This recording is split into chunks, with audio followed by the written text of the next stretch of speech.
Good morning everybody. I bet you weren't expecting to see me coming at you on a Sunday morning, but here I am.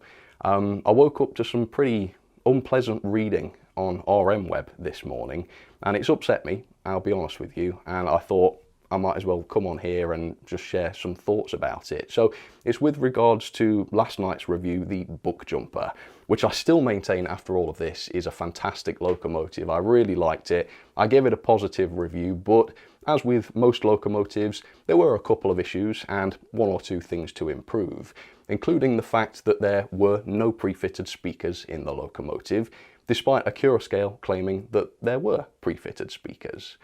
But there were not. I can categorically say there were no speakers fitted to the model. So this conversation reaches RMweb, right? And Ilesy here, that's Paul Iles from Accurascale, who was responsible for the Buckjumper project, says, "Not true.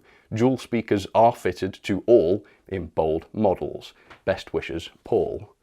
Which is a bit awkward, isn't it? Because, like I say, definitely no speakers pre-fitted, right? And, you know, that's not what this video is about, obviously. This is not unusual. I'm a very thorough reviewer. This won't be the first time that I've noticed an issue that a manufacturer had no idea about and brought it to light. I suppose it's a little bit concerning that Accurascale had no idea that there were no speakers fitted to these models and they went out to customers. But again, it happens.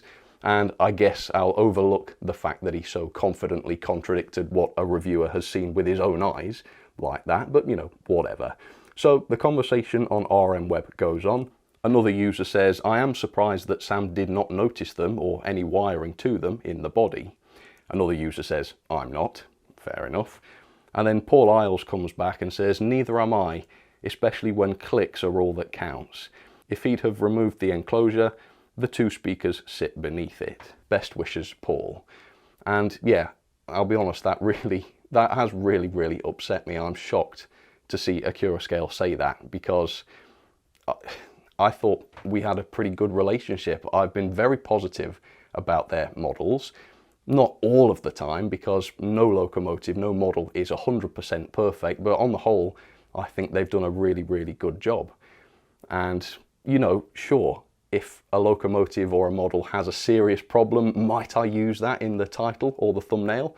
Yeah, I might do, because this is my job and yeah, the clicks are important. But to say that the clicks are all that counts is really insulting and unfair, I think. Honesty and integrity are all that counts to me. That's what I've been working on bringing you for over 10 years now. I just can't believe that they would say that. And this is not what happened in this video. There was nothing like that in the title or thumbnail. It was completely straight. There was nothing done for clicks here. So I don't understand those comments at all. And frankly, I'll accept an apology. In fact, I'm waiting for one. I think that's what's in order at this point. And then the conversation on RMweb goes on, and we see other users saying, actually, yes, there are no speakers here. Look, there's photo evidence. Here's my photo, having taken the speaker enclosure apart, as Paul Iles suggested. There's definitely no speaker in there. I mean, I've looked everywhere. They're not there, Paul. So yeah, insulting, quite frankly. And hopefully that's not representative of what others at Accurascale think. You know, I thought we were cool, but still, for that to go out publicly is really sad. But, you know, if clicks are all that counts, I thought I'll show what that looks like. And that's this video here. So, Paul Iles, I've made you look a right tit. Happy Sunday.